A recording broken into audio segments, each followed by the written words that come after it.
Então aqui você tem o Tesseract, né? Que é a junção de dois cubos. Você vai ter o Kairos, que ele está desacelerando o Aion para criar o Cronos. Até aí todo mundo sabe. E aí o padrão, a medida desse Tesseract, o padrão de medida, está nas escrituras. Pedro fala, 1000 anos é igual a um dia e um dia é igual a 1000 anos. Está tudo citado nas escrituras. Depende da forma que você vai ter nos seus entendimentos para você compreender o que o Criador quer falar. Então, você tem um anjo, que é Lúcifer, sendo criado dentro do Tesseract. Ele é criado lá. Ele é o aferidor de medida. Ele fica entre o Aion, onde é profetizado, e vai acontecer, se materializar no Cronos. Então, o Kairos, ele é transformador. O que ele faz? Ele desacelera a luz e ele aumenta a densidade de água. Por que eu tô falando que Lúcifer, ele é do Kairos? Porque ele almeja o Aion. E por que ele tanto almejou o Aion? Aí que vem a pergunta. Por que ele almeja? O que acontece? Por que Lúcifer, ele tá dentro do Jardim do Éden? Geralmente as pessoas perguntam, se é um paraíso, por que ele tava lá dentro? Por que o Criador colocou o Lúcifer dentro do Jardim do Éden? Ele já tava lá, filho, antes de Adão e Eva. Só que, aí que vem a pergunta. Ele é feito no Kairos, mas ele é o aferidor de medida. O que é o aferidor de medida? O aferidor de medida, ele vai lá no Cronos, ele vê a matéria.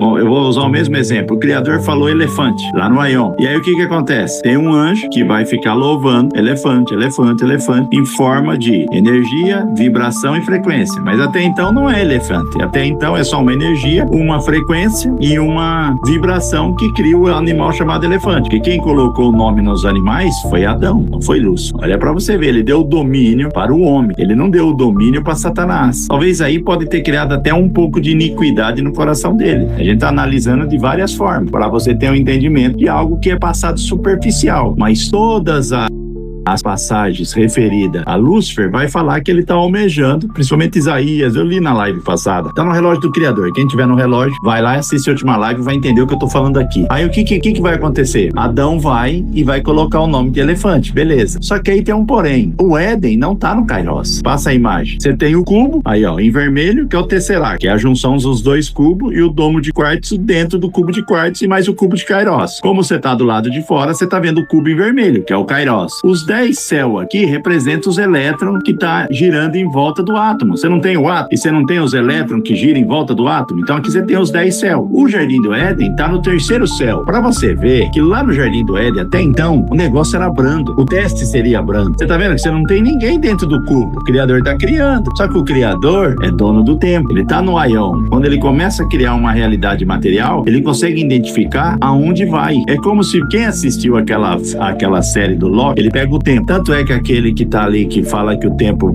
vai virando, criando variações no tempo, criando outras realidades, e ele voltava, apesar que ali tinha instalado Ouroboros. Mas quando aquela mulher tava matando aquele senhor, ela tava matando Lúcifer. Tanto é que ele falava assim, ó, era um senhor moreno, um moço moreno. Ó, eu vou voltar, não adianta. Ele voltava, porque ele sabia que o tempo tava sendo repetido. Ela matava ele e ele voltava. Só que Loki não tinha noção, pra quem assistiu aquela série, que ele era o tempo. Se você perguntar assim, ó, eu tô falando da Marvel agora, hein? Qual é o personagem mais forte da Marvel? O tempo. É Loki, ele é o tempo. Ele desmancha a realidade, ele cria a realidade. Só que agora as escrituras falam, eu tô mostrando o que eles mostram nos filmes, né? Eles mostram escancarado pra você ter uma compreensão. E se você for assistir essa live, você vai compreender o que eu tô falando.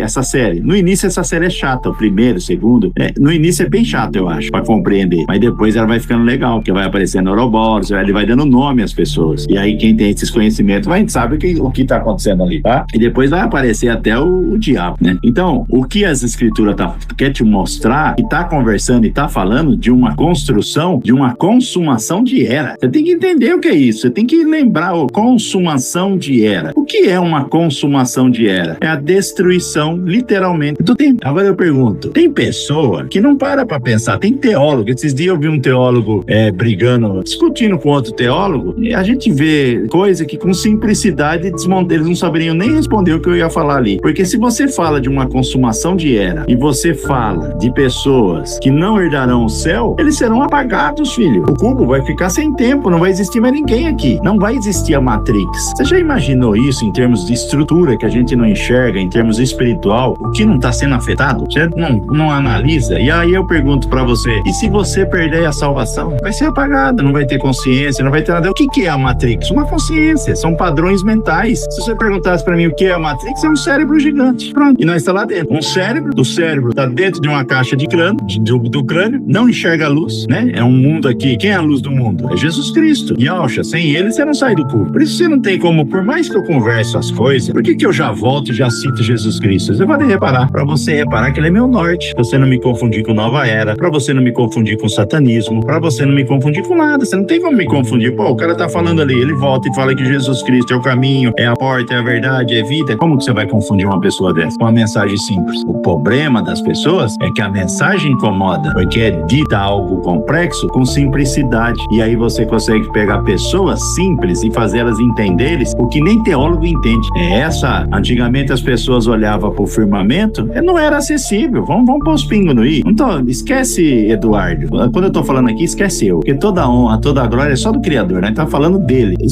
Eu conheci o firmamento. Foi o Criador que permitiu você. Ninguém tem mérito nenhum, nem o Chave, nem o Eduardo, nem ninguém, nem quem tá falando aqui, porque tem pessoas que traz conhecimento também. Ele que quis que você conhecesse.